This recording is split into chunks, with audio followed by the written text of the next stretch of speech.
Welcome to another Apogee Town Hall. My name is Greg Hoffman. I am the CEO of Apogee. This is a chance for all of us to get together and meet some affiliate managers, talk with affiliates, and basically to get answers from anybody who wants to participate, including Dolly, because Dolly is standing here right in front of Kristen. So my team is here. We've got Daniel, we've got Kristen, we've got Liz. On the last town hall, we introduced Liz as some random affiliate manager, but she was secretly working for us back then, and now she has joined us as a fully functioning affiliate manager at Apogee. So welcome to the team. Thank you. I work here too. There's Ann. Oh, she's just totally, oh man. Man, I'm never going to live that down. Hi, Ann. See, you're behind my microphone, and I wasn't thinking. And now we've lost Kristen. So this is how it's going to go today. You need some CBD salve for that burn. Oh! Yeah. No, no shit. Anyway, well, we've got some friends joining us. We've got Wade from Fanatics. We've got Joe from Fanatics. We've got Mike Buchel. We've also got Marsha, she's not on video, and who else is not on video? Christy, she's an affiliate in our program, one of our programs. So let's get started. Ann, you've got some questions. What do you want to start? We have some questions from the affiliates in our group, and the first one is, let's start with this one. From an affiliate. I was sent product from an affiliate program for review and I didn't like it. What should I do now? That's a good question. Kristen, what are your first thoughts? So my first thought would be reach out to the company that sent it and just let them know your honest take on it. But because they did go through the trouble of sending you something, I would still include them in some sort of post, but maybe don't make it a review, depending on how bad your take is on it. You could definitely do like a pros and cons, comparing a few different companies.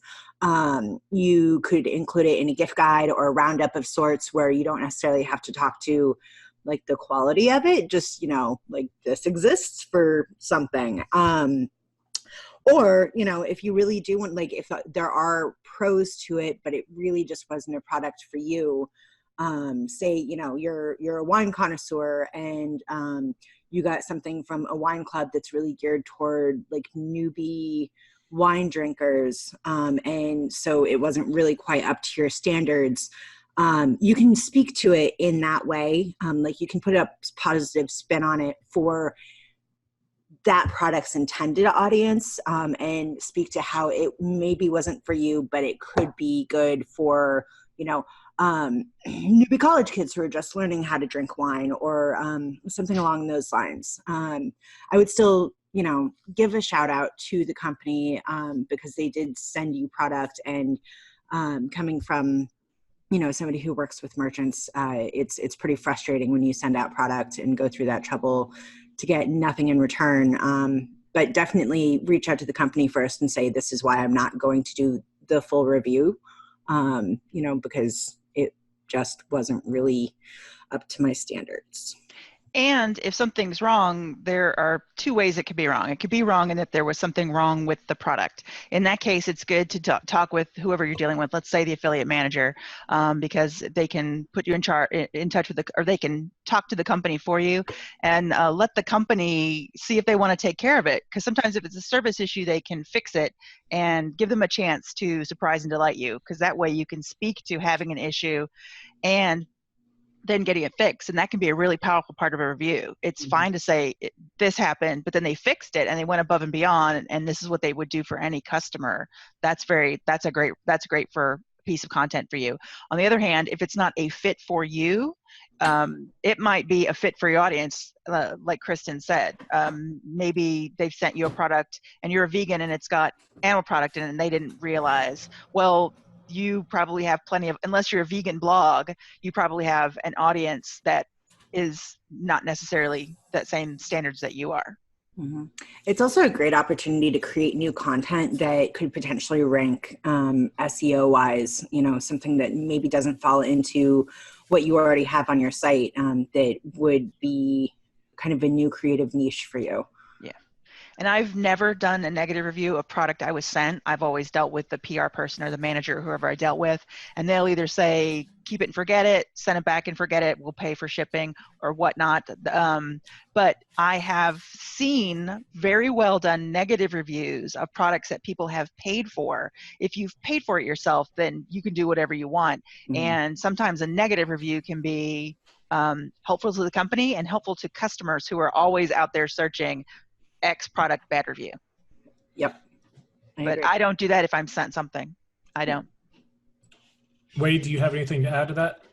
I've actually had some interesting experiences with stuff like this in the past, where this is probably 8-10 years ago. I ended up with a ranking for like an as seen on TV product on a food blog that I used to run with Joel and Karen Garcia. And I did a positive review initially because the product was cool, and then like 3-4 weeks later the product started to fall apart, started to like delaminate on my food, and so I updated the review, and I actually made more sales after I updated the review than I did initially, which was really bizarre.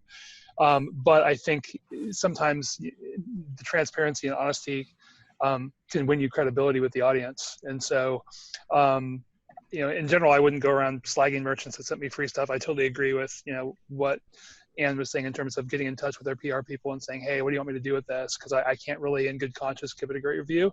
But that was more of a situation where I liked it initially, and then down the road it proved that it wasn't great. And so I was transparent with the audience and ended up, I think I doubled my money on the negative review. Yeah, I definitely agree that, not always having shiny, happy, fluffy things to say can increase your credibility with your audience. And I think that is true just across the board, whether you're receiving product or you're buying product, or, say you were not good at something. Maybe you are trying a new way to cook a steak or something, and it is just not your forte, and you are completely honest with your audience where you're like, well, I suck at this. So I'm going to go back to doing it the way that I'm good at. But, that it gives a little bit of insight into you as a person versus you as the blogger. And that's what really helps build that credibility with your audience. Yeah, I've actually also seen some affiliates be quite successful with ranking products in terms of like my top recommended product. Here are some other products that I also recommend that aren't necessarily top. I've seen like best rated, second best rated, third best rated, whether it's a blog post or in like a grid format. And sometimes I've seen the second or third best rated product on a site actually sell ridiculous amounts of volume. So, you may not love the product, but like the others have already said, it might be for someone else, and you can still review it and you can still earn great commissions doing that. One of the things that I like to remind bloggers a lot of time when I'm talking to them and they're like, oh, I don't feature this on my site because I don't do it, is just because you don't do it doesn't mean your audience doesn't. They come to you for a reason. Absolutely. But that doesn't mean that their entire lifestyle aligns perfectly with yours. Right. You might not drink whiskey, but I guarantee some of your audience does. And just because you don't drink it doesn't mean that you can't talk about it or feature it or create a recipe. Have a friend who does drink whiskey create a recipe for your site. I guarantee you it's going to speak to some of your audience in that way. So don't pigeonhole your audience into exposing them to the exact same things that you like. Yeah. I think the only thing that's a definite don't is don't claim that garbage is gold. Right. If it's Absolutely. trash, spoiled meat that a company won't replace is spoiled meat a company. There's no good side there. That's a total loser. Don't tell them it's awesome. Yeah. That will lose you an audience. You have to decide, what's wrong? Why don't you like the product? Is the product not for you, or is the product just not a good product, period? Yeah. Yep. All right, Anne, what is the next question on the list? Can you share some examples of best practices for blog posts, Facebook posts, and other social media shares? I need new ideas besides text links in posts. So I want a little bit more information on this one because there is a difference between just using regular text links and using keywords. But also, in addition to text links, you should be using visuals like photos and making sure that your affiliate link is on those photos, because people tend to click on images. Oh, that's a good And point. Say that just again. people tend to click on images, and I'm not just talking about banner ads, because banner blindness is obviously a real thing. I do think a well-placed banner interstitially, is that the right word? That's the right word. Yeah. In the post can be effective, but good visual photography, good images linked with your affiliate link, that will draw a lot of clicks.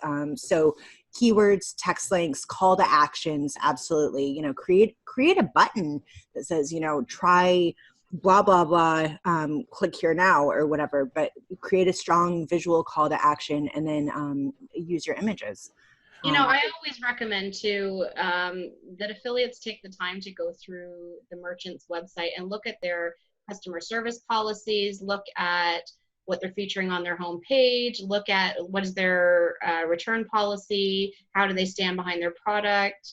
You can look at their frequently asked questions page on their website. There's lots of great information that can help you really promote the benefits and features of not just the products, but the company behind the products. Online, there's a lot of competition in a lot of different verticals where there's a lot of companies selling same or similar products. So how do you differentiate your merchant, and how do you turn your content into a persuasive selling machine that's going to encourage click-throughs on your links that are generating sales for your advertisers and commissions for you? Lots of great content. So spend some time and get to know your merchants, get to know the products well. One thing that we cannot do is we cannot show you what an affiliate promotion looks like, because I can't, or none of the managers can show you what the best affiliates are doing.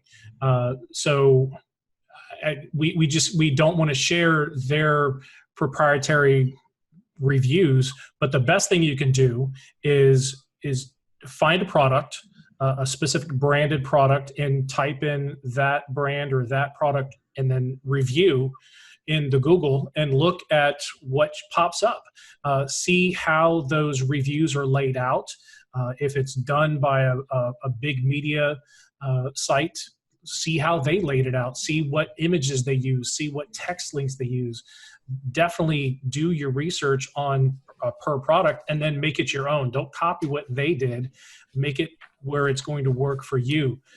But again, we can't show you exact affiliate specifics, because those people have already done the hard work and they've already optimized their posts. And the good news is we're keeping your secret sauce secret too. Mm-hmm. So, and I've been doing some website reviews for affiliate marketing for some of the new bloggers we've met at blog conferences lately. And I'll ask them to send me their top couple of posts. And one thing I notice is very often they're great. They've been monetized really well with Amazon ads and maybe some banners and maybe some direct product links. But I think that there's more that bloggers aren't thinking of. Offers in your newsletter, disclosed, of course. This is coming into the next question. You can put affiliate products on Pinterest. It's tricky. There's some little steps to take. And I haven't personally seen the value, but there are people making a full-time living with affiliate on Pinterest. What else? What are some other areas that you think, besides a blog post with links in it, that people are missing out on? I have one. Because I think the original question was, I think they asked a little bit about Facebook, about how to. Yes. Yeah. Okay. I've been experimenting with creating content in groups on Facebook. The CBD is going to be one. It's coming quick. It's the next one there that I'm testing. Having an engaged audience on the group, creating an event about when you're going live, and then Facebook Live with a call to action. It converts like crazy. So there's the one that I found that works better than anything else so far. That's actually a really great point. Interactive content is everything these days. We have so many resources at our fingertips, YouTube being obviously the big one, but there's other video platforms out there like Facebook Live. I think Instagram has a live IGTV. Well, there's IGTV, but there's also stories. I see a lot of people do a number of, affiliate related things in their stories with both stills and videos. So it certainly it's easier. I'm sorry to interrupt. It's easier on Instagram when you have more than 10,000 followers, because then you get a swipe up feature where you can embed your affiliate link. But before that, I still am working with some affiliates who are making money on Instagram by putting that link in a bio. That it's just a link straight to the main program they work with, but you can also use things that give you a little bit more space. Like that link will take you to a landing page, and there are services that do that too. I don't endorse them necessarily because I haven't used them, but there's a link in bio and then Linktree. Yeah, there's a lot of different ways to do it now. It's, utilize the resources that you have at your fingertips and try to think outside the box. And that's one of those where like Pretty Links would come in really handy, because you already have the branded link to your domain, but then also the short tail that's specifically about the product that you're talking about. It's something easy to remember, easy to type in, as opposed to even just a shortened link. Even a shortened link from the network that's just kind of a gobbledygook of numbers and letters that's hard to remember from the get-go. So there are definitely a number of tools at affiliates' disposal that can help make those efforts more worthwhile. And Mike, if you have any expertise on Facebook Live, I would love to hear it, because I've been talking with a couple of affiliates about doing, was it you who said it? Who's talking about lives? I've been talking with some affiliates about doing some lives featuring some of our products, especially our dog food product. Not an expert. I just put it on and do something. That's really well. You know what? It's funny because I've been talking with some affiliates about that, and also I will sit and watch women unbox the clothing subscription. What's it called? Stitch Fix. I will watch a Stitch Fix unboxing for 30 minutes, and it's there's always the link there to click through and buy. Yeah. Oh, my son was just watching people unboxing Yu-Gi-Oh cards on YouTube the other day, and my husband looked at him and he said, "What are you really just watching people take stuff out of the package? Like, why are you watching that?" And I laughed, because it's a huge thing. It's one of those things as a user. I think you're looking for information on a product, and then you end up going down that rabbit hole, and next thing you know, you're like 30 minutes in and you're watching people take things out of packages. But even on a subconscious level, it's helping sell you on the product. It's true. I would rather watch someone using the product. I was waiting for you to chime in on that. I know you feel that way. Unboxing is a huge trend. I will say, if you're going to do an unboxing video, make sure you're talking about the benefits and the features of the product. Don't just take it out of the box and say, "Here it is," and then that's not good enough. I hate those. I feel like Greg would watch a pencil unboxing video, though. Well, I've got another box of pencils showing up in the next. I have a box of Blackwing pencils. It's in the mail. So, Joe, I would rather I'd rather watch you grill a steak than watch you unpack a steak. What about eating the steak? I was about to say, we're eating a steak. I don't really want to see you eat it. I'd rather watch eat the steak. I'd rather watch Clyde and Roscoe. Don't say anything. Just eat the steak. There's a niche for that. You could do 3 videos: 1, the unboxing; 2, the grilling; and 3, then the, what's it called? Mukbang. Yeah. Mukbang. People will watch you eat. The problem with grilling is it can take hours. So that's true. Well, that's why you need to speed up the video. That's where editing comes in, Joe. Oh yeah. Time lapse. You can stream on Twitch, just cooking. That's all you need. Like those cooking shows where they show you, this is the ingredients, and then 2 seconds later they're taking it out of the oven. Here it is. Look how beautiful. Twitch stream. I have a finished one down here in the oven. That's right. All right, Ann, hit us. What's the next one on the list? This is the last question that we were sent in, and it's kind of a 2-parter. How can we share items on Pinterest? And let's hit that one, Kristen. We just did a video on it. It's on YouTube, and maybe you can share that in the chat, the link in the chat here. You're the one who really answered those questions, Anne. So, well, I think the number, I wasn't on that video, but the number one thing that I think Pinterest affiliates need to know is that their best chance to convert traffic that they're sending through their links is to have a landing page rather than linking directly from Pinterest to the merchant product page without any kind of a pre-sale. You want to pre-qualify your traffic. The best way you can do that is to have your own curated content on a blog or website. So you're using Pinterest as a means of generating traffic to your own website or blog. And then from your website or blog where you're reviewing said product, you're then sending them through your affiliate links to the merchant. It's an extra step, but it adds a lot of, I think, integrity and credibility to your promotions that will ultimately result in a higher conversion rate and more earnings for you. And wherever you're watching this, I'll make sure to drop the link to that YouTube video that Kristen and I did about Pinterest. And I think one thing that my mastermind group and I noticed when we were experimenting with affiliate marketing on Pinterest is that if you link from your Pinterest account to the merchant account with your affiliate link, very often it's marked as spam. And one way to fix that is, as Liz says, to link it to your site that's connected to your Pinterest. And but the other thing was to put your Pinterest URL for your Pinterest account into share a sale as one of your listed items. What's this question? It's a follow-up question to the Pinterest question, but I'm gonna we'll get to that in just one second, Christy. I just have one more thing that I want to add. Stick a pin in it. Part one. A few years ago, Pinterest actually completely disallowed affiliate links.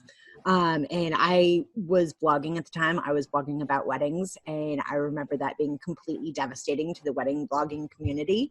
I remember talking to Wade about this too, because I ended up writing a blog post that I quoted him in. But it's really important to remember to not put all your eggs in one basket. You should own the property that you're promoting on. You know, whether that's your newsletter. That's a great analogy for that. What? Don't build a house on land you don't own. That's right. Yeah, but don't build a house on land you don't own. You should own the property that you're sharing from. You know, whether that's your newsletter or that's your own domain. Just make sure that, you know, social media, whether it's Facebook or Instagram or Pinterest or what have you, they have the right and the ability to take away the use of affiliate links at any time. So you could, you know, if you're pushing your efforts too hard on those third-party platforms, then one day you could find yourself kind of stuck in the deep end without any way out. The best way to promote your own brand is to promote your own brand and sell off your own platform first and foremost. Yeah. Wasn't there something else that you two touched on in your video? Something along the lines of when somebody shares your pin on Pinterest, you lose the URL or something? You can kind of lose control. They can repin it and sometimes replace the link, although that's spam, and if you find it, you can report it, but also, you know, good luck. Yeah. Okay, so Christy wrote for the second part that it was, that second part is sort of supposed to go with the first part. Say I don't have the product, can I use the photos from their site to promote the product? You need to read the terms and conditions for your affiliate program. This is super important because I know Fanatics, you guys have very specific rules. Like you can use the merchant image, or not the merchant image, you can use the product image, but you cannot use any other images from the Fanatics site. So if there's like lifestyle images that feature the product, but it's not on the actual product landing page, you cannot use those images. So every affiliate program is going to be different. Make sure that you read the terms and conditions. If it's not spelled out in the terms and conditions, ask your affiliate manager, because you could get kicked out of the program if you're using something without permission or that you're not supposed to be using, and that would be more detrimental than having to figure out or just then using a product image. So and it's not a good. We know now that one person has read our terms and conditions. So yeah. And it's not really a good place to test out. Better to ask for forgiveness than permission. It's not. You're gonna not be forgiven. No mercy. No mercy. Mm-mm. I have a quick statement about posting your links on Pinterest. The biggest problem with that I have found is when the links change, trying to find your Pinterest links. So yeah, a lot of images, you have a huge problem updating unless you're using pretty links. And that's another reason why you should be running everything through your blog so that you can use a tool like Pretty Links, which allows you to update your links much, much easier than going through and trying to update the ones on Pinterest. Yeah, it's just, pedals in the know, wind. You're yeah. just throwing stuff, good luck getting it back. Exactly. Thanks for bringing that up, Marsha. That's a good Yeah. point. Mm-hmm. Anybody else? Those are the pre-asked questions, but feel free to ask any questions while you're here. Just pop your mic on or type it into the Zoom group chat. Mikey, you got anything? Come on, you got to have something. A little nugget, if not a question. Little nugget. Challenges. What's holding you back from earning more? Oh, you stumped him there. I mean, it's like what's holding me back? No, I have good. I'm a little bit different affiliate than you guys are used to. So, Mike, what is it that you do? I'm not like the other affiliates. I've been asking that for 12 years. Hang on. What the hell does Michelle do? Daniel's not here, but Daniel and I actually interviewed Mike last fall, and it was the whole premise is, what do you do? I mean, don't we all ask him that every single time we see him? Yes. No, He's exactly. basically the Chandler Bing of our industry. It's fine. Mike, have you monetized any of your hobbies on social media, like on Instagram? That is actually what I'm starting to do, because I for years I was more in the technology space. So that's one of the things I always loved about this industry, because you can come from anywhere, and do something. So I was in the advertising technology space, and then I just learned more about what do I do? What do you do? What is that? No, that's what Chandler Bing did. I was like, what is this? Like, who the hell said this? Like, wait. Moving on. So so I just got into how the advertising worked, and that led me more and more into media buying and things like that. So I was doing a lot more with CPA stuff, just because it made more sense, because it came from where I came. It's where I came from. But did it make more dollars? Oh, yeah. Hands down. Time to switch sides, Mike. Yeah, but so now for a little while I've been getting more and more into this realm, the understanding how the content's going, growing an audience, what kind of products that audience be behind, and that all starts with doing something around I'm interested in, so I'm actually, because I've gotten so many people to ask me since I post so many low carb, keto, paleo types of food. I've had so many people ask me, including my sister and my family and my cousin who's a professional chef, to do some kind of cookbook or something. And it would make sense for you. Yeah. It's a natural fit.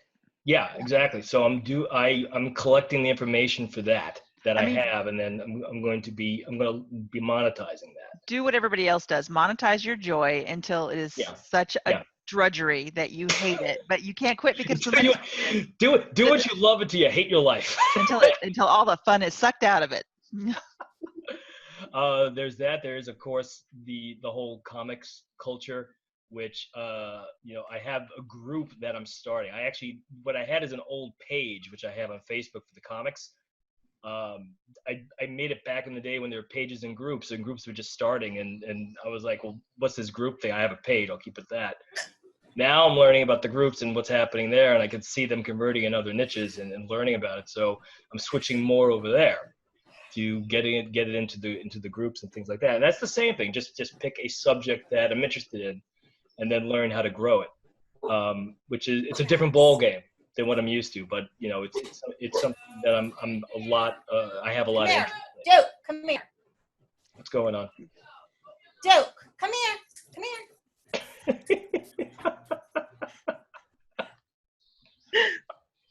I muted our non-video participant. Okay. All right. Anybody else got anything real quick? Anything? That's good. Going once, going twice. We're good. All right. Well, thank you very much for being on another Apogee town hall meeting. We'll do this again in 2 or 3 months, going into the fall when school comes back into session. We'll do it. So make sure you come back and participate. If you're watching this on YouTube, please subscribe.